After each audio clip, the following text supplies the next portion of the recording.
ओ भूत राजा जल्दी से आजा, ओ भूत राजा जल्दी से आजा, भूत राजा आ फट आ लिया फट, भूत राजा बाहर आजा, कम कम ओ कम कम बाहर आजा, सीधी तरह से मान जा नहीं तो तेरा मैं बजा दूंगा बैंड बाजा, भूत राजा आ फट आ लिया फट। वेलकम टू टॉप ঝাল মিষ্টি উইথ ইপসিতা। আমি ইপসিতা, এখানে নোগা লাগালি নো কিস্তি অনলি বসি। তো আজকের ভিডিওর শুরুতে ইন্ট্রোডাকশনে যে গানটা গাইলাম, এই গানটা কেন গাইলাম সবার আগে সেটা বলবো।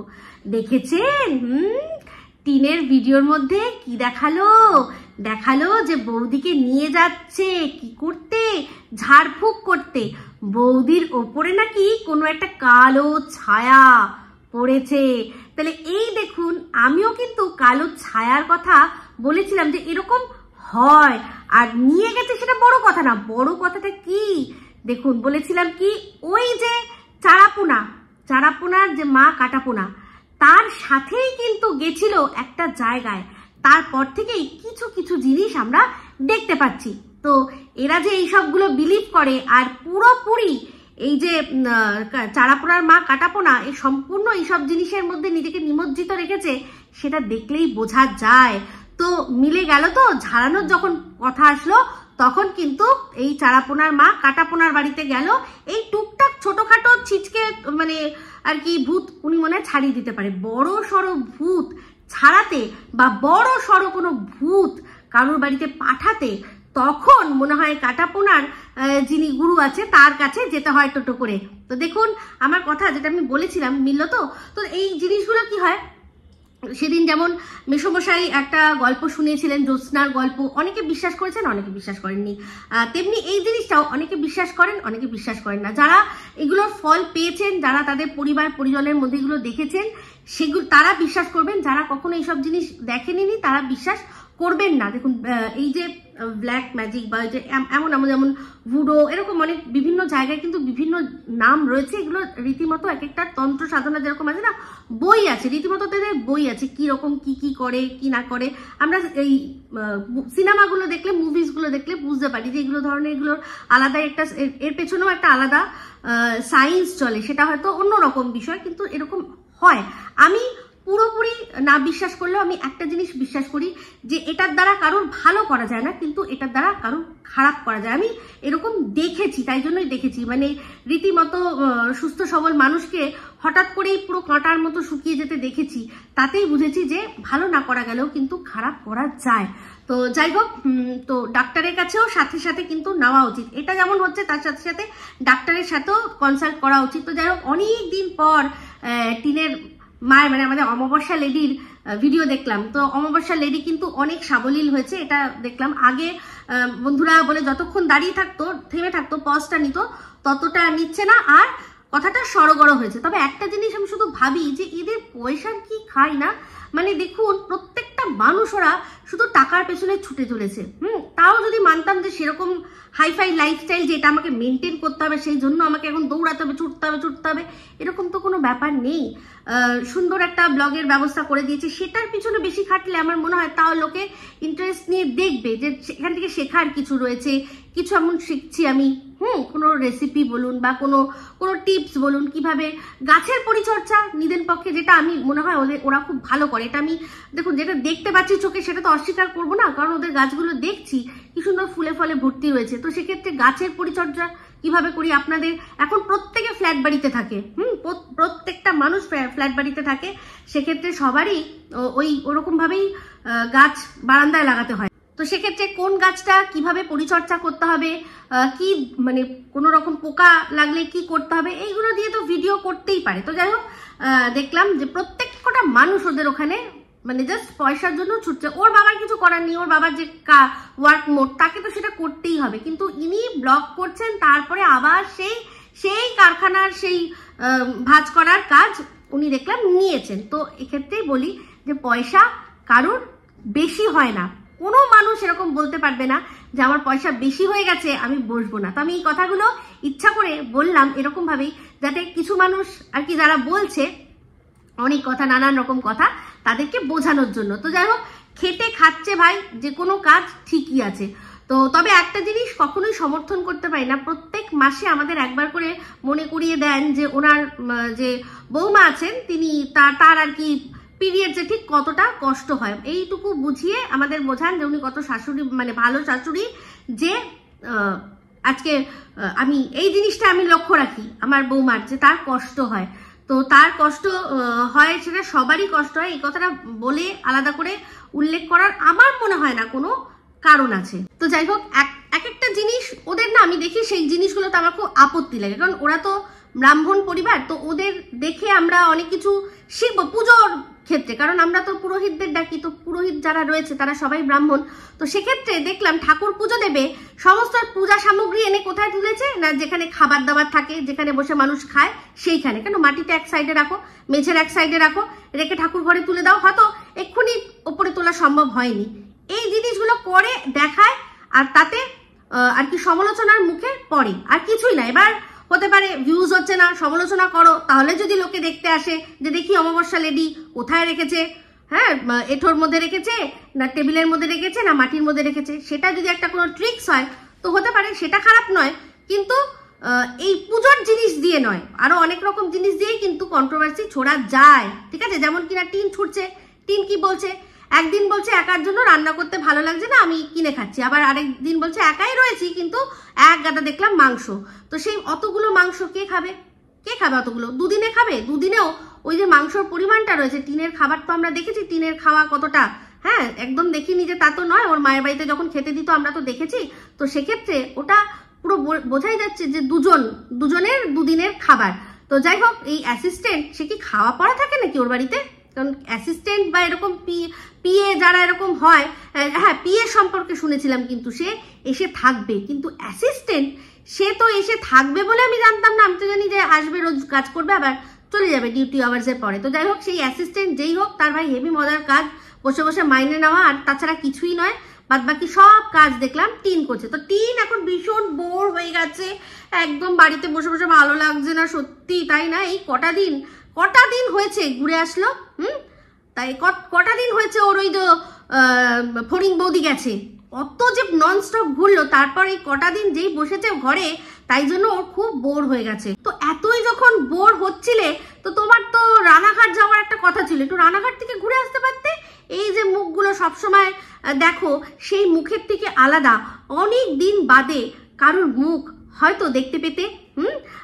রানাঘাটে তো একটা শুনেছিলাম, সন্দীপও গেছিল না রানাঘাট একদিন, ও সন্দীপ তো কোর্টে গেছিল, তো অবশ্যই কোর্টে তো টিনও যেতে পারতো। তো তাই জন্যই বললাম, টিন একটু রানাঘাট কোর্ট ঘুরে আসতে পারতে, তাহলে তোমার এই বোরিং ব্যাপারটা যেত। কারণ তুমি যা ডেসপারেট দেখলাম ঘুরতে যাওয়ার জন্য, যে একা একাই বেরিয়ে গেছো কোথায় না, ওই যে সবার বাড়ি ঘোষবাড়ি, সেই ঘোষবাড়িতে একা একা চলে গেলে। তো যাই হোক, গেলে বলে একটা জিনিস দেখলাম, সেটা হচ্ছে গিয়ে বাঁশকাঠি চালগুলো 58 রুপিস কেজি, ওই চালটাই আমরা 62 দিয়ে কিনি। ওই একই চাল, যা দেখে মনে হলো একই চাল, চালটা খুব ভালো, কিন্তু এখানে আমরা 62 দিয়ে কিনি, ও দেখলাম 58 দিয়ে কিনছে। তার মানে ওই যে ঘোষবাড়ি, সেও কিন্তু লাভ করেছে, আর আমাদের এখানে যিনি বিক্রি করছেন তিনিও লাভ করেছেন, তার হয়তো ক্যারিং কস্টটা একটু বেশি পড়ে যায়। তো যাই হোক, বাট এবার সেটা কোনো বড় কথা নয়। তো দেখলাম ভালোই লাগলো। তবে যখন মোমো খাচ্ছিল তখন যে শটটা, যে বিড়ালটাকে দেখাচ্ছিল, সেই শটটা দেখে আমার মনে হয়নি যে তুমি একা ছিলে, মনে হলো যেন অন্য কেউ একজন সেটা তুলে দিল। তো যাই হোক, সেটা তুমি জানো ছিল কি ছিল না। তো একটা জিনিস দেখলাম, হোম ডেলিভারিতে জিনিসপত্র আসছে। হ্যাঁ, এটা কিন্তু এই হোম ডেলিভারির কথাটা আমি একবার উল্লেখ করেছিলাম, যে খাবার তুমি যখন একার জন্যই আনছো, তাহলে আবার একা যাও কেন, একটা হোটেলের নাম্বার পাশাপাশি নিতে পারো, তারা যারা এসে যাতে ডেলিভারি করে দেয়। তো দেখলাম এই জিনিসপত্রের জন্য মুদি দোকানের মনে হয় হোম ডেলিভারির নাম্বার নিয়েছো, হোম ডেলিভারি নাম্বার নিয়েছো নাকি বলে দিলে যে হ্যাঁ এটা তো ভালো, যাই আনুক যেই আনুক না কেন বলে দেবো হোম ডেলিভারিতে এসছে। তো যাই হোক, সেটা কিন্তু খুব ভালো করেই বুঝতে পারবো যে হোম ডেলিভারি হচ্ছে নাকি এটা হোম ডেলিভারির নাম দিয়ে আমাদের চালানো চলছে, সব বুঝি আমরা। তো যাই হোক, টিনের নতুন ব্যবসা, তো টিনের নতুন ব্যবসায় আমরা সবাই বুঝতে পারছি এই যে অ্যাসিস্ট্যান্ট রয়েছে সে আসলে কে। তো টিনের জিনিসগুলো সম্পর্কে বলি, ওই যে কানের দুলগুলো দেখাচ্ছিলে, ওগুলো বিশ্বাস করো তুমি তো নিজেও 1000বার দেখিয়েছো যে যখন ট্রেনে যাচ্ছিলে দেখিয়েছো যে কানের দুল বিক্রি করতে উঠেছে। পুরো একটা হ্যাঙ্গারের মতো করে ওরা নিয়ে যায় ওঠে। আমি নিজে যেহেতু 2-3 বার এই লোকাল ট্রেনে যাতায়াত করেছি, তাই জন্য আমি ওই কানের দুলগুলোতে থেকে ভীষণভাবে পরিচিত। প্রত্যেকটা কানের দুল আমার চেনা পরিচিত। ওগুলো সব 30 টাকা করে দাম নেয়। তো সেই 30 টাকার জিনিস তুমি 30 টাকায় তো কেনোনি, অতগুলো একসাথে কিনেছো, আরো অনেক টাকায় তুমি মানে কমে কিনেছো, বাল্কে কিনেছো, সেগুলো তুমি এখন বিক্রি করছো কিরকম দাম দিয়ে ভালো করেই বুঝতে পারছি। তো এই লাভগুলো একটুখানি বুঝে শুনে রাখো, আর জিনিসের কোয়ালিটি, স্ট্যান্ডার্ড অফ যে প্রোডাক্ট সেগুলো একটু বাড়াও। তো যাই হোক, তোমার প্রোডাক্টের কথা বলতে গেলে গিয়ে মনে পড়ে গেল যে আজকে দেখলাম তুমি একটা ভালো দামি কোম্পানির, নামি দামি কোম্পানির তুমি সানস্ক্রিনের পেয়েছো, প্রমোশন পেয়েছো। তো পুরো ভিডিওটা একটা ব্লগের মধ্যে একটা ছোট্ট অংশ প্রোডাক্টের এন্ডোর্সমেন্ট থাকে, সেটা একটা বানা যায়। এই জিনিস বেশি দিন মানুষ নেবে না। দেখো, নেট খরচা করে তারা তোমার এই অ্যাডভার্টাইজমেন্টটা কেন দেখবে? এগুলোর তো অ্যাডভার্টাইজমেন্ট তারা টিভিতেও দেখে। বুঝতে পারছো কি বলতে চাইছি? তো সেক্ষেত্রে এই এত বড় পুরো ব্লগটা মানে লোকের কি হয়, অ্যাডের জন্য লোকের কি হয়, অন্যান্য ব্লগারদের কি হয়, ব্লগের জন্য তারা অ্যাড পায়, সেখান থেকে ব্লগের মধ্যে ছোট্ট একটা অংশ পায়। কিন্তু তোমার হচ্ছে গিয়ে এই অ্যাডের জন্য ব্লগ করা, এটা বেশি দিন থাকবে না। আর যখন ভিউজ থাকবে না, তখন এই প্রোডাক্ট যারা তোমাকে এন্ডোর্স করতে দিচ্ছে বা তোমাকে এটা প্রমোশন, তোমার চ্যানেল দ্বারা প্রমোশন করছে, তারাও কিন্তু করবে না। তাই ব্লগটার ওপরে ধ্যান দাও বেশি করে, যাতে ব্লগ লোকে দেখে, ব্লগ লোকে দেখবে, তখন তার মাঝখানে একটু অ্যাড দেখে নেবে। কিন্তু তোমার পুরো ওই যে ভিডিওটা তুমি করেছো, যেটা কি খেতে যাচ্ছ, সে বলেছো ট্রিট দেওয়ার জন্য, বলছি সেটা নিয়ে, তো সেটাতে পুরোটাই দেখা যাচ্ছে যে অর্ধেকের বেশি হচ্ছে গিয়ে প্রমোশন। তো এই জিনিসটা আজকে চলে গেছে, কালকেও চলে যাবে, কিন্তু বেশি দিন লং রানে এই জিনিসটা চলবে না। তাই যদি ধ্যান দিতে হয়, সবার আগে ব্লগ, যেটা দিয়ে তোমার পরিচিতি, যেটা দিয়ে সবকিছু, সেটাতেই দাও। তো যাই হোক, ভালো মন্দ পরের কথা, কিন্তু তোমার কাছ থেকে কিছু কেনার ইচ্ছে আমার ছিল আর আছেও। কারণ আমি অলওয়েজ ভোকাল ফর লোকাল হয়েছি, যে কেউ কোনো জিনিস আর কি কোনো কিছু করছে, হঠাৎ করে একটা নতুন কিছু বিজনেস করছে, আমি অলওয়েজ তার জন্য সাপোর্ট করতে পছন্দ করি। কিন্তু আবার ভয় পাই যদি প্রোডাক্টের সাথে তুমি উকিলের নোটিশটাও পাঠিয়ে দাও, তাই জন্য না অ্যাকচুয়ালি না। কারণ নোটিশ পাঠালেও কোনো কারণ ছাড়া যদি নোটিশ পাঠানো হয়, তাহলে সেই নোটিশটা বুমেরাঙের মতো গিয়ে কিভাবে যে লাগতে পারে যে পাঠাচ্ছে, তার কোনো আইডিয়াই নেই। তো আমাকে অনেকে প্রশ্ন করেছে, মানে ক্রিয়েটার, তারপর হচ্ছে গিয়ে যারা কমেন্ট করে, তারা ভিউয়ার্স, সবাই অনেকদিন ধরে অনেক কথা বলেছে, কোন ভিডিওর মধ্যে আপনি দেখেছিলেন, হ্যাঁ টিমকে ওই যে ট্রেনের মধ্যে, যেটা কোন ভিডিওর মধ্যে দেখেছিলেন? ভিডিও না, লাইভে দেখিয়েছিলাম। ওরা লাইভে দেখিয়েছিল ওরা কোন স্টেশনে রয়েছে। তো সেই স্টেশনে অবশ্যই ট্রেনেই উঠবে, কিন্তু প্রবলেম হচ্ছে এটাই, যদি ওই ভিডিওটার ওই অংশটুকু যদি দিয়ে আমি বলতাম যে ওরা মিথ্যা কথা বলছে, ওদের সাথে কেউ রয়েছে, তাহলে ও অবশ্যই সেটা দিয়ে আমাকে নোটিশ পাঠানোর ওর অধিকার ছিল, যে আপনি বলছেন আমাদের সাথে অন্য কেউ রয়েছে, কই দেখান প্রমাণ। আমার ক্লায়েন্টের হয়ে আমি আপনাকে প্রশ্ন করছি যে দেখান কোথায় প্রমাণ। আমি কিন্তু কখনোই বলিনি যে ওদের সাথে অন্য কেউ রয়েছে। আমি বলেছি কি, যে ওরা মা মেয়ে একাই রয়েছে, আর ওই ট্রলিটা আমি সত্যিই দেখতে পাইনি, আমি যেটা দেখতে পাইনি তাই বলেছি। কিন্তু তার জন্য ওদের কোনো ক্ষতি তো হয়নি, তাই না? তো সেক্ষেত্রেই বলছি, অনেকদিন ধরে আপনারা জিজ্ঞাসা করেন, আজকে বলেই দিলাম যে কোনো ভিডিও না, ওরা লাইভে দেখিয়েছিল যে ওরা কোথায় রয়েছে। আশা করি বোঝাতে পারলাম। ওদের লোকেশন ওরা নিজেরাই রিভিল করেছে, সেই জন্যই ওরা এটা নিয়ে আর এগোয়নি, কারণ কোনো লাভ নেই। না হলে যদি সত্যি কেউ অন্যায় করে, ঠিকানা তার ঠিক বার করে তার কাছে নোটিশ পাঠানো যায়, সেটা আশা করি এতদিনে আপনারা বুঝতে পেরে গেছেন। তো চলে আসি এবার যে বিষয়টা নিয়ে কথা হচ্ছে, যেটা নিয়ে আমিও বলেছি, যে এই যে এখন ওদের যে কারেন্ট সিচুয়েশন, তো সেক্ষেত্রে টিনের কোথাতেও কোনো খামতি হচ্ছে না, কোথাতেও কোনো খামতি হচ্ছে না। এদিকে দেখতে পাচ্ছি কি, যে ও তো দিব্যি রয়েছে, ব্যবসা করছে, ভালোভাবে রয়েছে, হ্যাঁ, খাচ্ছে দাচ্ছে, ঘুরে বেড়াচ্ছে। কিন্তু আরেকজন কি করছে, সে কেএস কামারি, সে দৌড়ে বেড়াচ্ছে, মানে ওর যে লিগাল হাজবেন্ড সে। তো এখন অনেকেই বলছে যে বাচ্চার জন্য তোমরা বিষয়টা অন্যরকম ভাবে ভাবো, যেটা কিনা আমি অলরেডি বলে দিয়েছি আমি বলেছি যে তোমরা এবার অন্যরকম ভাবে ভাবো, কারণ বাচ্চাটার জন্য রয়েছে। তো সেখানে অনেকেই টিনের যারা ভালোবাসার মানুষরা আছে, যারা কমেন্টের মাধ্যমে আর কি টিনকে সাপোর্ট করে, সেক্ষেত্রে ওরা একটা কথা বলেছে যে বাচ্চাটাকে দেখতে পাবে না। হ্যাঁ, এই যে একটা শর্তটা, তো সেই শর্ত নিয়েই কিছু কথা বলবো। তার আগে একটা কথা, তার মানে অনেকের মুখ থেকেই শুনি যে ও তো বাচ্চার জন্য খুব কষ্ট পেত, কিন্তু মুখ ফুটে বলতে পারতো না। ওর যে উকিল সে বারণ করেছে যে এই সময় এর আগে তুমি বাচ্চার কথা বলো না, তাহলে তোমার ক্ষতি হবে। এই কথাগুলো বলেছে। তো একটা কথা জিজ্ঞাসা করি, আমার অনেকদিনই এই কথাটা মাথায় আসে যে যখন জলপাইগুড়ির কাকু কাকিমা ওর সাথে দেখা করতে গেছিল, তখন কেউ একবারও বলেছে যে কাকু বা কাকিমা আমি বাচ্চাটাকে অনেকদিন দেখিনি, আমি একটু দেখতে চাই? একবারও বলেছে? ওর মানে বিবেক থেকে, ওর মন থেকে প্রশ্ন করতে বলছি। জলপাইগুড়ির কাকু কাকিমাকে কিন্তু প্রচন্ডভাবে বিশ্বাস করি। আর এই যে এত বাজে একটা শর্ত রেখেছিল, অনেকেই সন্দীপকে অনেক কথা বলেন যে একটা ভুল করেছিল, ভুলটা তো ক্ষমা করে দিতে পারতে। সালিশি সবাই কিন্তু ক্ষমা করে দিয়েই নতুন করে শুরু করেছিল, তাই তো? তারপরে জলপাইগুড়ির কাকু কাকিমা, সেক্ষেত্রে সন্দীপের সদিচ্ছা সংসার করার আপনাদের কারোর চোখে পড়েনি, কারোর চোখে পড়েনি। কিন্তু এই শর্তটা তো মনে আছে যে টিন কি বলেছিল, যেটা এখন টিনের যারা ভালোবাসার মানুষরা তারা বলে যে কটা দিন ফ্ল্যাট ভাড়া করে নিয়ে বউকে নিয়ে থাকতে পারতো, তাহলে হয়তো ঠিক হয়ে যেত। কিন্তু সেক্ষেত্রে শর্তটা ভীষণই আপত্তিজনক দিয়েছিল। যদি টিন এটা বলতো যে আমি শুধু আমার স্বামী আর আমার সন্তানের সাথে আলাদা ফ্ল্যাটে থাকবো, সেখানে সংসার করব, সেটা তাও একটা মানে মানা যায়। কিন্তু আমি থাকবো, আমার সন্তান থাকবে, আর আমার শ্বশুরমশাই শুধু থাকবে আমাদের সাথে, শাশুড়ি মা একা আলাদা, উনি যেরকম গ্রামে ঘরে বাড়িতে সেখানেই থাকবে। এটা কতটা আপত্তিজনক কথা আপনারা চিন্তা করে দেখুন।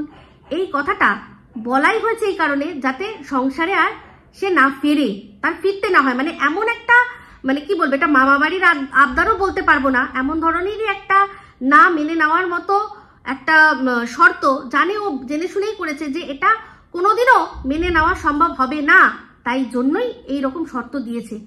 তাহলে সেক্ষেত্রে সন্দীপের যে সদিচ্ছা ছিল যে ও যে একটা মানে একটা যা ভুল হয়েছিল সেটা মিটিয়ে নিয়ে আবার সংসার করতে চেয়েছিল, সেটা এখনো তারা আপনারা বলবেন?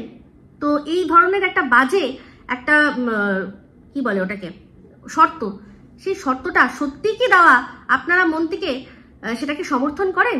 একটু জানাবেন তো। তাই জন্য আমি সন্দীপকে, ওর যা ভুল হয় যা হোক, যেটাতে যাই বলি না কেন, কখনো ওকে এই দোষটা দিতে পারিনি যে তুমি তো সংসার জোড়া লাগানোর কোনো চেষ্টা করোনি। আমি দেখেছি ছেলেটাকে জোড়া লাগানোর অনেক চেষ্টা করেছে, কিন্তু বিফল হয়েছে।